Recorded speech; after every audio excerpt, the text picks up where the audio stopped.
बिस्मिल्लाहिर्रहमानिर्रहीम। मैं परवेज़ अली महर, student of law. आज का लेक्चर हम स्टडी करेंगे स्पेसिफिक रिलीफ एक्ट 1877।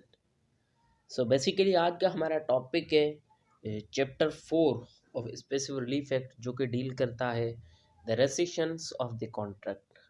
अगर हम लिटरली इस टाइटल की हम समझना चाहें तो इसकी मीनिंग ये हो जाएगी कि रेसिशंस मीन्स ख़त्म करना, कैंसिल करना, या आप यूं भी कह सकते हैं कि छुटकारा पाना। मतलब जो कॉन्ट्रैक्ट आपसे हो गया हो उसमें या तो कोई ऐसी मिस्टेक हो गई होगी, या तो कोई ऐसी इलीगलिटी का एलिमेंट मौजूद होगा, या मतलब किसी भी तरह से आप उस कॉन्ट्रैक्ट से सेटिस्फाई नहीं है, means due to the any unlawful act. So यहाँ पे कानून लॉ हमें इजाज़त देता है कि आप उस कॉन्ट्रैक्ट को ख़त्म कर सकते हैं, उस कॉन्ट्रैक्ट से छुटकारा भी पा सकते हैं। सो आते हैं सेक्शन 35 पे। बेसिकली सेक्शन 35 कहता है व्हेन रेसेशन में बी एडजर्ड। तो यहाँ पे ये बात की जा रही है कि रेसेशन कब होगी। तो यहाँ पे बेसिकली ये सेक्शन डील करता है कि जो भी ऐसे कॉन्ट्रैक्ट जो रिटन फॉर्म में किए गए हों, जो कॉन्ट्रैक्ट हमने राइटिंग में लिखे हों, उसमें कुछ कंडीशंस यहाँ पे इस सेक्शन में बताई गई हैं कि अगर उन कंडीशन की मौजूदगी होती है तो इस सूरत में अकॉर्डिंग टू सेक्शन 35 हम उनको असाइन कर सकते हैं। सो सबसे पहले यहाँ पे ये बात की जा रही है कि कॉन्ट्रैक्ट अगर वाइडेबल हो या टर्मिनेबल नेचर हो, मीन्स जो कॉन्ट्रैक्ट आपसे किया गया है वो कॉन्ट्रैक्ट किसी दबाव के ज़ोर पर किया गया हो, या किसी वो अंडी इन्फ्लुएंस की ज़ोर पर किया गया हो, किसी अनलॉफुल एक्ट, अनलॉफुल फोर्स के थ्रू आपसे करवाया गया हो, तो ऐसा कॉन्ट्रैक्ट भी आप आगे जाके रिसाइन कर सकते हैं। कोर्ट में आप प्रूव करेंगे कि दिस कॉन्ट्रैक्ट में मेरी एक्चुअल इंटेंशन नहीं थी, सो यही वजह है कि इस कॉन्ट्रैक्ट को अब रिसाइन कर दिया जाएगा। बेसिकली जब कॉन्ट्रैक्ट रिसाइंड होता है तो फिर वो कॉन्ट्रैक्ट वापस सेम उसी पोजीशन पे जाता है जहाँ से ये कॉन्ट्रैक्ट हुआ ही नहीं था।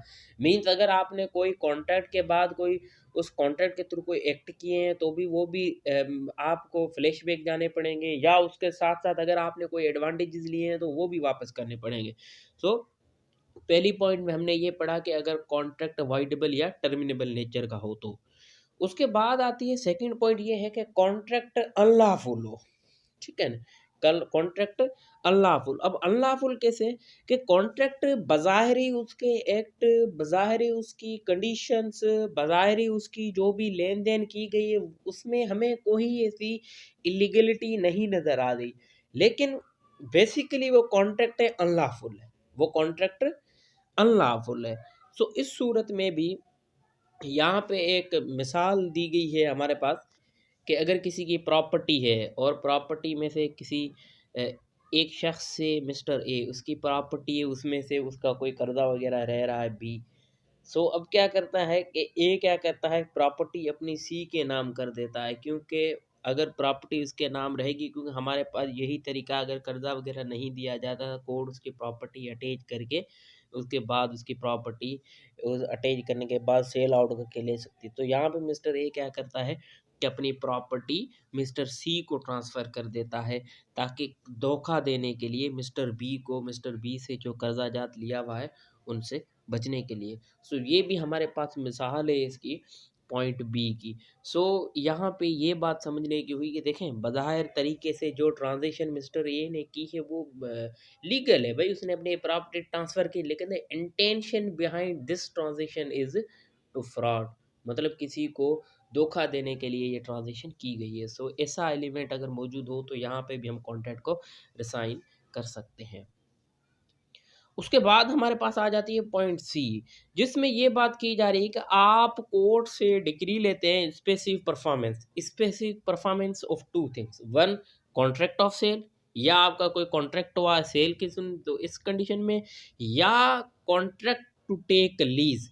तो इस कंडीशन में भी अगर परचेजर जो है, जो कॉन्ट्रैक्ट टू सेल हुआ है, या लीजी जो कॉन्ट्रैक्ट टू टेक लीज हुआ, इनमें से अगर कोई डिफ़ॉल्ट करता है पेमेंट की सूरत में, तो इस कंडीशन में भी कोर्ट से आप रेसिशन करवा सकते हैं। कोर्ट के पास ये इख्तियार है कि या तो उसको ऑर्डर करे कि पेमेंट करें, अदरवाइज़ आपके पास फाइनली यही ऑप्शन है कि उस कॉन्ट्रैक्ट को रिसाइन कर दिया जाए, ख़त्म कर दिया जाए, जिस पोज़ीशन में पहले था वहाँ पे ही पहुँचा दिया जाए।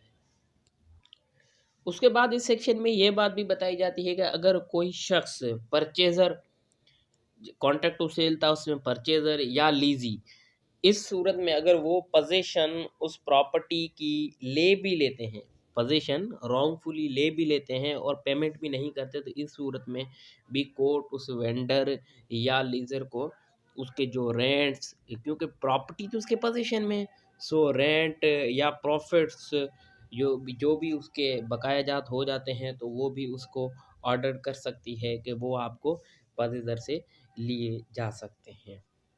सो ये था हमारा सेक्शन 35। बेसिकली 35 हमें कंडीशन बताते हैं कि वो कौन सी कंडीशन है, किस सूरत हाल में, किन सरकमस्टेंसेस में हम हमारा जो कॉन्ट्रैक्ट हुआ है उसको हम ख़त्म करके छुटकारा हासिल कर सकते हैं। अब आते हैं सेक्शन 36 पे। सेक्शन 36 है rescission of for a mistake. Means जब हमने कॉन्ट्रैक्ट किया, एज यूजुअली हम जब भी कोई कॉन्ट्रैक्ट करते हैं, कॉन्ट्रैक्ट के दौरान हमसे जाने अनजाने में काफ़ी मिस्टेक्स हो जाती हैं, गलतियां हो जाती हैं। सो अगर हम प्रीवियस सेक्शन को नज़र में रखें, सेक्शन 35 को, कि भाई आप कॉन्ट्रैक्ट को रिसाइंड कर सकते हैं, लेकिन वहाँ पे कुछ कंडीशन बताई गई।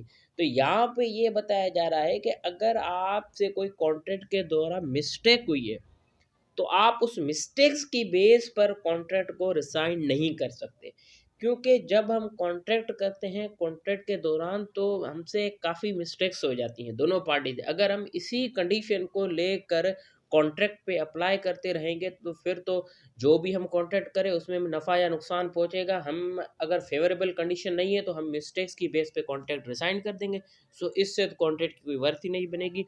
सो लिहाजा यहाँ पे सेक्शन 36 जो है बार कर रहा है कि आप रेसिशन नहीं ले सकते on base of the mistake, क्योंकि आपके पास रेसिशन के हटकर भी यहाँ पे मिस्टेक की बेस पर आपके पास रेमेडी है। हमने सेक्शन 30 से 31 पढ़ा था कि रेक्टिफिकेशन, अगर आपसे कोई मिस्टेक हो जाती है, मीन्स आपकी इंटेंशन एक थी और आपसे समझ कुछ और गए हो या रिटन फॉर्म में कुछ और लिख दिया गया है, तो इस सूरत में आप रेक्टिफिकेशन ले सकते हैं कोर्ट से कि जो इंटेंशन आपकी एक्चुअल थी उसको एक्सप्रेस कर सकते हैं।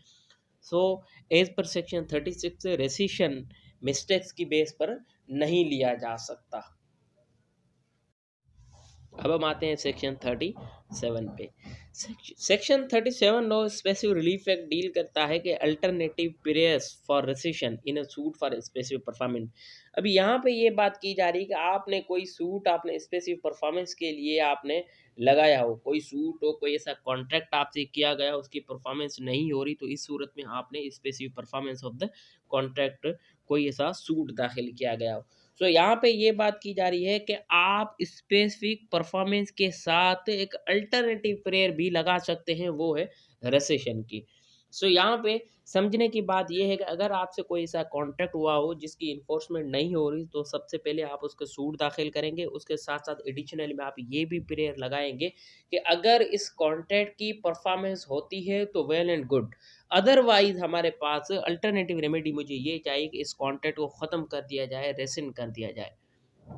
ठीक है, तो ये था हमारे पास सेक्शन 37 में सिर्फ यही बात की जाती है कि हम कोई भी सेपरेट सूट फाइल नहीं करेंगे फर्दर रेसिशन के लिए, हम एक ही प्रेयर के साथ ही लगा देंगे। अगर कॉन्ट्रैक्ट पूरा होता है या इस पे परफॉर्मेंस होती है तो वेल एंड गुड, अदरवाइज इस कॉन्ट्रैक्ट को रिसाइन कर दिया जाए, कैंसिल कर दिया जाए, ये उसी पोजीशन में पहुंचा दिया जाए जहाँ पे कॉन्ट्रैक्ट था, या यूँ तस्लीम कर सकते हैं कॉन्ट्रैक्ट हुआ ही नहीं था, उस सूरत में कर दिया जाए।